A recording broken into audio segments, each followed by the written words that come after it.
கல் என்பது உணவு. கல் அது வந்து உடம்புக்கு வந்து ரொம்ப நல்ல விஷயம்.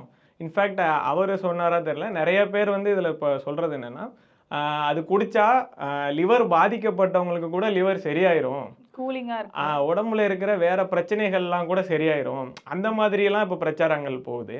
ஸோ இதில் ஒரு சிக்கல் இருக்குது. என்னதுன்னா, ஏற்கனவே குடிப்பழக்கத்தில் இருக்கிறவங்க இதை வந்து அதை விட வந்து கல் பெஸ்ட்டு தானே அப்படின்னு ஒரு ஆர்கியூமெண்ட்ஸை ஆல்ரெடி சும்மா போயிட்டு இருக்கோம்னு வச்சுப்போம். இந்த அளவுக்கு ஆல்கஹால் பர்சன்டேஜ் இதில் இல்லை. இப்போ ஒயினில் இல்லை மற்ற ஓட்கால அதெல்லாம் பார்த்தீங்கன்னா 40% வரைக்கும்லாம் ஆல்கஹால் இருக்குது. கல்லில் வந்து 4 to 8% தான் இருக்குது. ஸோ அதனால அந்த அளவுக்கு இது கெடுதல் கிடையாது அப்படின்ற புரிதல் சில பேருக்கு இருக்குது. இது ஒன்றுனா, இப்போ என்ன பண்ணுறாங்கன்னா, குடிக்காதவங்களும் இதை வந்து குடிக்கலாம் அப்படின்ற ஆர்வத்தை தூண்டுற மாதிரி இந்த பிரச்சாரங்கள் போகிறதுல ஒரு சிக்கல் இருக்குது. ஏன்னா என்ன நினச்சிப்பாங்கன்னா, இந்த இதுதான் கெடுதல், கல் வந்து நம்ம உடம்புக்கு நல்லது தான் போல், அப்போ அதில் எந்த பிரச்சனையும் இல்லை அப்படின்னு நினச்சா அதில் ஒரு ஆபத்து இருக்குது. சிகரெட்லாம் பிடிச்சா வந்து கேன்சர் வரும்னு சொல்கிறாங்க, அதில் வந்து நிக்கோட்டின் இருக்குன்னு சொல்கிறாங்க. அப்போ இந்த ஹெர்பல் சிகரெட்ஸ்லாம் ஹெல்த்தி தானே அப்படின்னு சில பேர் கேட்குறாங்க. சில பேர் அதை நம்பியும் எடுத்துக்கிட்டு இருக்காங்க.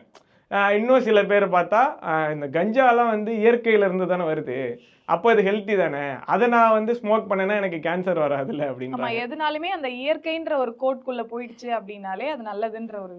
ஆமாம். ஸோ இயற்கையில் எல்லாம் அப்படி பார்த்தா இந்த சரக்கு இதெல்லாம் வந்து பார்லியிலேருந்து தானே உருவாக்குறாங்க, நொதித்தல் முறையில் தானே வருது, ஃபர்மெண்டேஷன்றது இயற்கை தானே, அப்படி அந்த மாதிரி எடுத்துக்க முடியாது. இயற்கையில் இருக்கிற எல்லாமே ஹெல்த்தியான்னு கேட்டால் கிடையாது.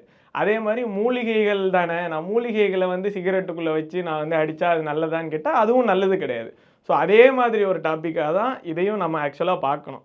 ஸோ இந்த பிரச்சாரங்கள் மூலமாக என்ன ஆகிடக்கூடாதுன்னா, இந்த பழக்கத்திலே இல்லாதவங்களோ இல்லை இது தப்பு, அதாவது ஒயின் அடிக்கிறது வந்து நல்லது அப்படின்னு சில கொஞ்ச காலமாக உருட்டிட்டு இருந்தாங்க. ஒரு அளவில் ஒயின் அடித்தா வந்து இது ஸ்கின்னுக்கு நல்லது, குட் இருக்கும். பீர்லாம் அவ்வளோ ப்ராப்ளம் இல்லை ப்ரோ, இது மட்டும்தான். ஓட்கா இதெல்லாம் அடிக்கிறவங்கலாம் வந்து கெட்டவங்க.